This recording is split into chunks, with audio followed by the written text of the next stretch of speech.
Hey guys, welcome back to my channel, and today we finna shake the room with this honey garlic pork chop recipe.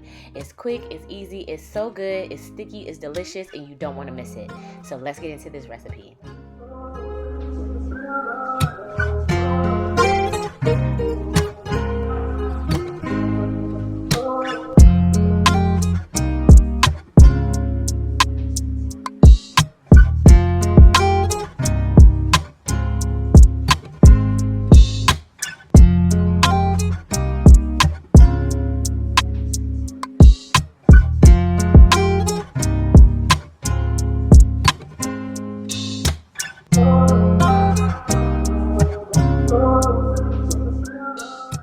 Alrighty, so first we're going to start with washing our meat.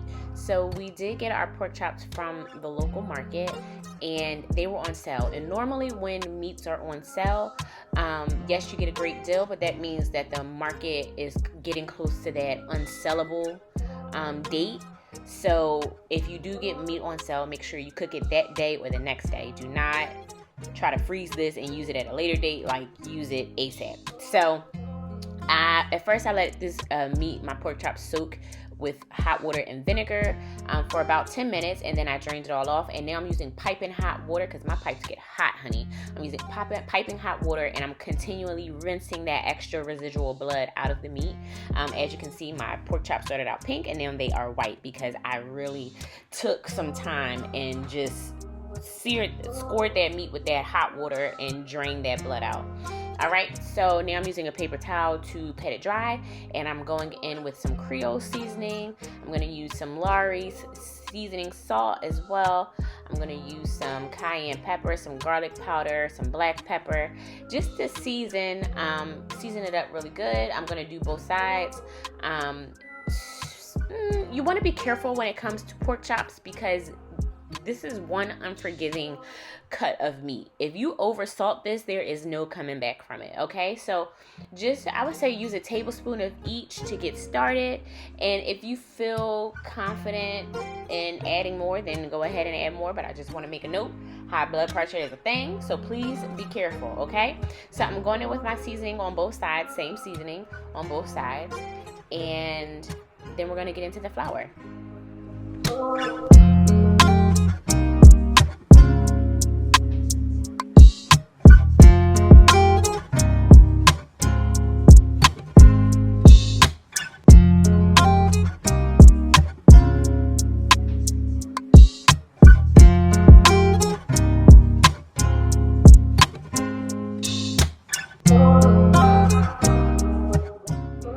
So like I said, pork chop is very unforgiving. It's an unforgiving cut of meat, so you don't want to over salt it. So I'm going in with just plain flour, okay? Nothing in the flour at all, no seasonings, no nothing, just plain flour. And don't be like me, get a bag, put the flour in the bag and shake up your pork chops, because at this point I was just playing in my food. Because what? You see this mess that I was making is ridiculous. I had to clean all this flour up afterwards. It was just a mess. I was trying to reduce, reuse, recycle, and not dirty up another plate, pot, or waste the bag, but I should have just used the bag. Alright, so now I'm going to go in a hot pan. I'm going to use this, I think it's called Whirl, but basically, essentially, it's margarine and oil mixed together, and it is what it is. My husband got it from the restaurant store. I used this because I was really low on butter, and I didn't want to use up what I had, so I just used this imitation butter mixture to fry my pork chops. And look at that golden brownness. It came out perfect. You want to cook your pork chops for about 10 minutes on each side. Listen, I cook my pork chops until they is done. I don't play with raw pork, okay? So I cook my pork chops up until they're golden brown on both sides. And also, I use 2 different tongs as well, because don't touch raw meat with cooked meat because that's nasty. Another note, I like to keep my garlic, fresh cloves of garlic, in the freezer. It just stays fresher longer. And you just run them under some warm water to get them a little defrosted so you can cut through them. But they taste the same. The consistency is a little different, but it literally tastes exactly the same. So if you haven't been putting your fresh garlic in the freezer, please do so. It's a game changer. All right, and so I'm just gonna mince that up really finely, and we're gonna use this for our honey garlic butter sauce.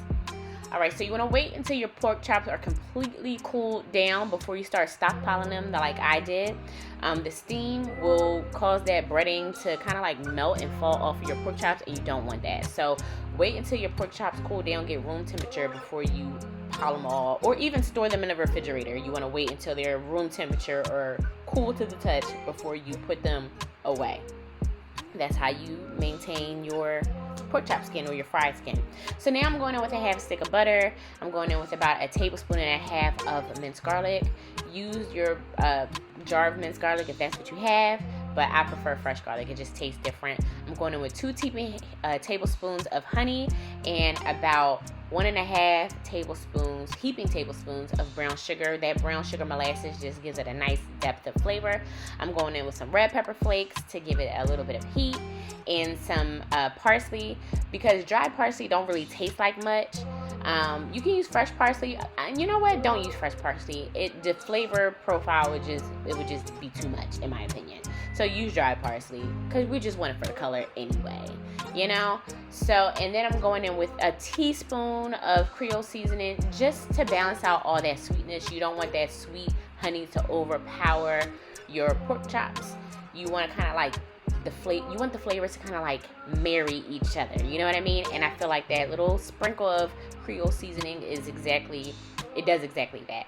So you want your butter and your honey mixture to froth up and get thick and sticky, just like that. You want to swipe your pot and it to leave a trail behind it. That's how you know it's done. And then when it's done, you drizzle it over your pork chops. And let me tell you something. This dish did one thing, and it was pop. All right? Pop. So definitely give this recipe a try. Leave a comment, like the video, subscribe if you haven't already. And I just want to thank you guys so much for sticking with me and rocking with me this long. I really appreciate you guys. And I'm gonna let you go and enjoy your day. Be great. I'll talk to you guys in the next video. Bye.